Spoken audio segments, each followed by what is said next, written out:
Hello everybody, welcome back to another great episode. This is our weekly news update for the week, where we go through all the news, anything that you're going to be wanting to know about that's happening in the near future or happened this week at the Disney, Universal, Seaworld, all the different theme parks in the Orlando area, restaurants and things. So stay tuned. We've got a couple of really interesting announcements that we want to make. So here we go.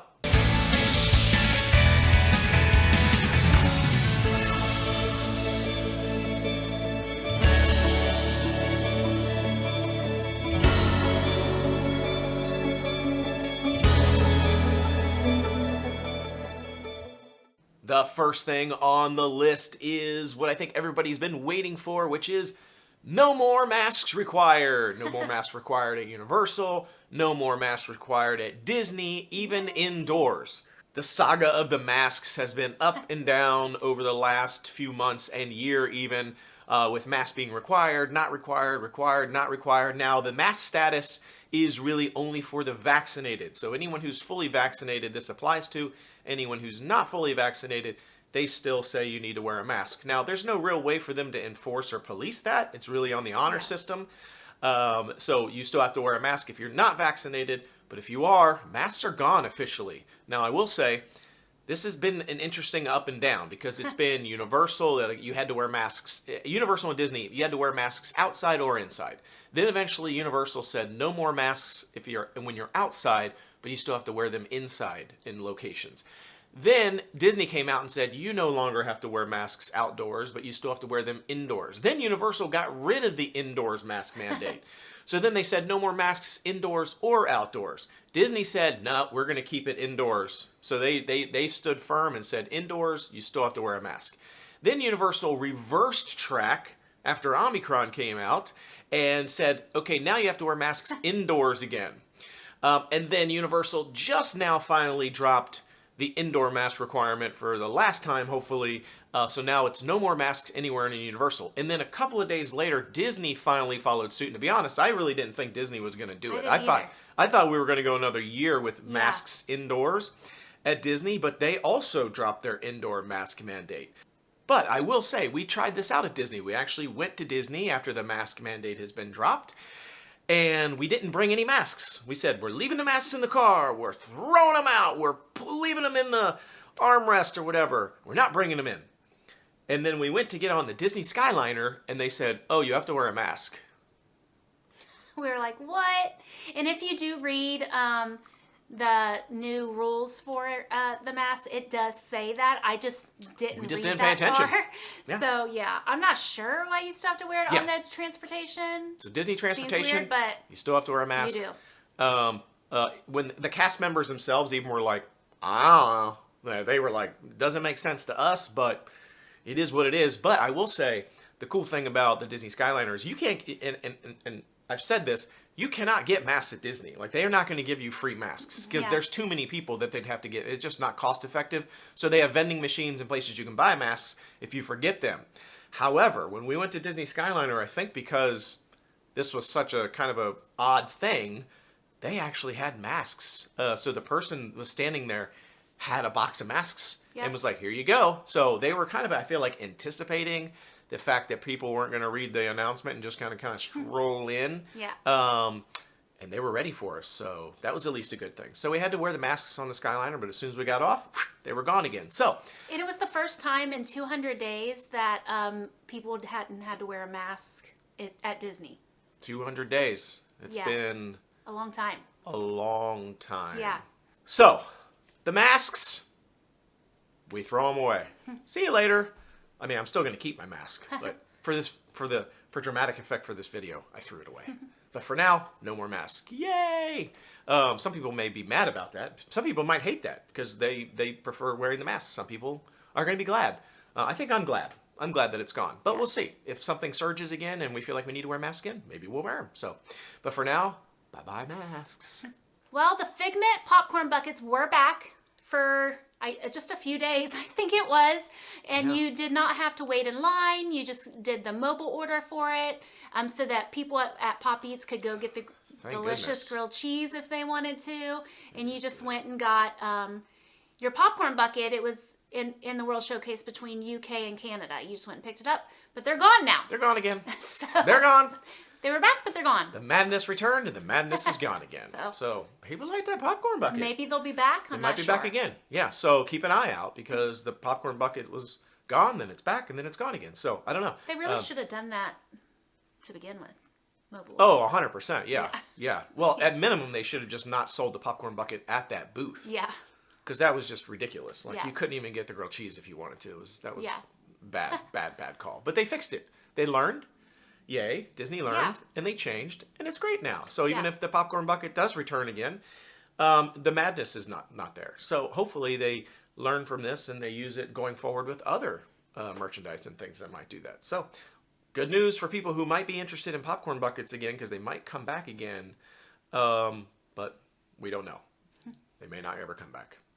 Good news, the interactive 50th anniversary statues that we've all heard about and been anticipating are finally starting to make their way into the parks. Yeah.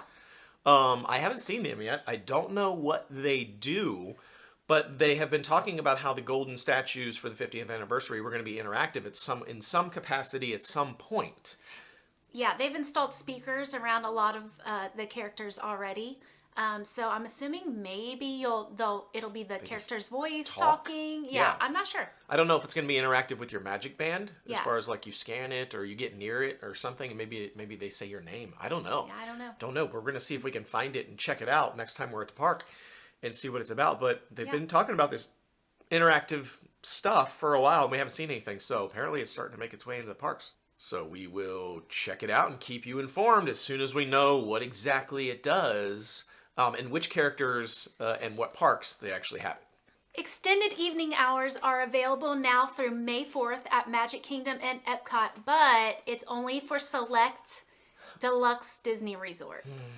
Wah, wah. So usually the extended hours are on Mondays and Wednesdays for Magic Kingdom and Epcot, and most of the dates through May 4th, that's still true. But there are one-off dates where it is different days. So check the website for those days. Yeah. Good news. For anybody who's staying at the deluxe resorts, Yeah. more extended hours. Yay.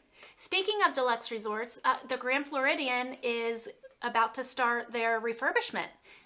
It starts March 1st, so very soon. They do say that most of the amenities will still be available, and there's no end date announced, so I just know it starts March 1st, and we don't know how long it's going to be. Yeah. Yep. It needs it. Like that. I mean, that hotel is beautiful and grand. I and love it. I don't know. Is it Victorian? I don't know. Whatever. Victorian. It's just so beautiful and white. Yeah. It's very white. With some cute little like pinkish red maroon roofs. Roofs? Is it roofs? Roofs. I don't think roofs is a word. It's not. But anyway, but it needs it. I feel like it's getting a little dusty. Yeah. It needs a refurb, a repaint, so improvements, enhancements. It's starting to feel Victorian at this point. Like from whatever years the Victorian age was in. I probably should have paid more attention in history class. Sorry. All right, a couple of ride updates. Thunder Mountain is back in action officially. The refurb is over there, so you were able to hop right on to Thunder Mountain and enjoy it. It's back open and up for grabs, but we will say that we just heard that it looks like Tower of Terror over at Hollywood Studios might be also going to be going under refurb at some point soon.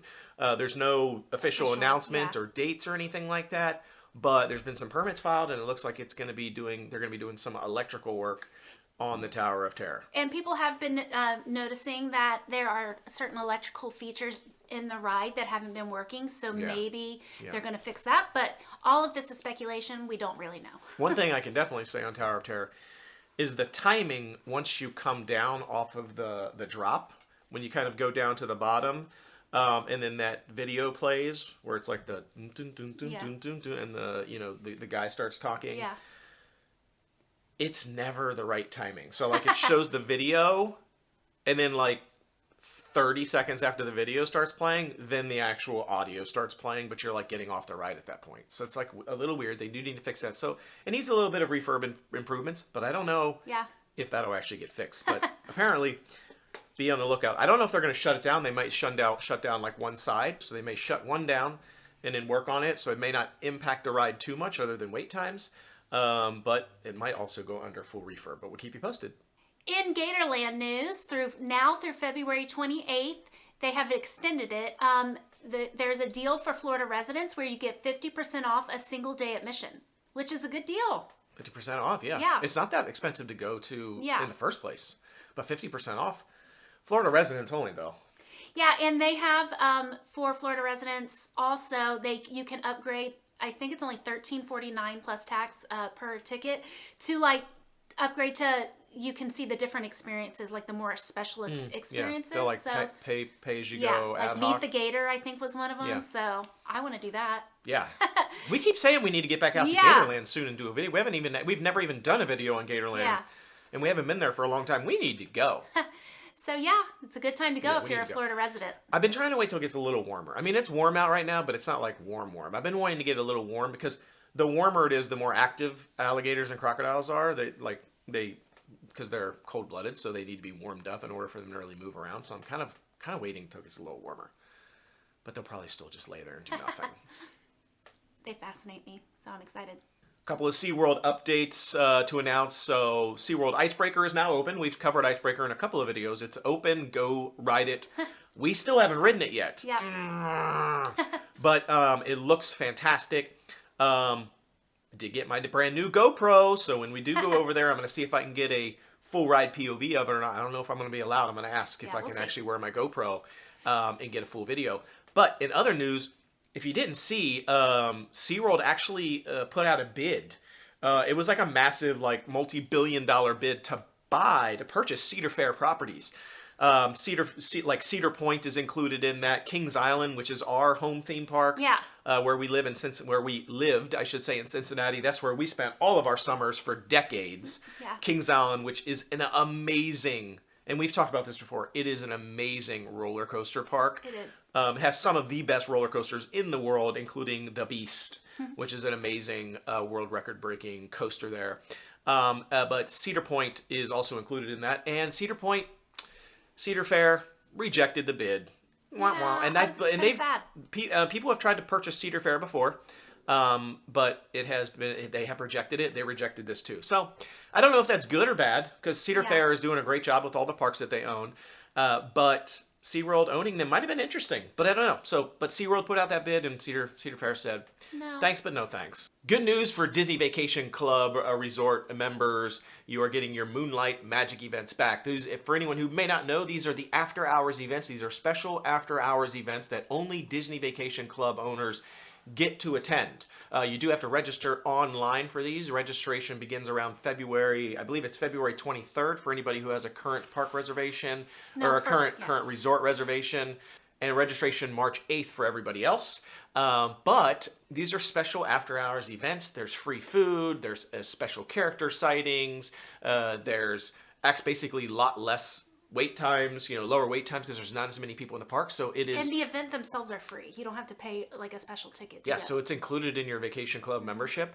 So it's awesome for any of you. Good news. But for everyone else, we don't get anything out of it. So that stinks. But it's very similar to it feels very similar to like the Boo Bashes and the Mickey's Not So Scary Halloween party and the Christmas after hours parties, where basically it's a special kind of ticketed event where you get to come in and there's like less people in the park. There's special stuff. So pretty cool. But it's also another perk for being a Disney Vacation Club member. So if you haven't enrolled in Disney Vacation Club or purchased anything in that, you might want to do so because this is kind of a cool perk. And I'm glad they finally decided to get it back and bring it back because it's been missing for a while because of COVID. So good news. And then the last big piece of news is a not so good piece of news for everybody, which is prices at Disney are going up again and again and again. We did a news story not too long ago about the price increases on all the food that was going up, but now they're actually raising the prices of tickets. I think they raise the prices of hotels all the time, but people don't really pay attention because it fluctuates so much.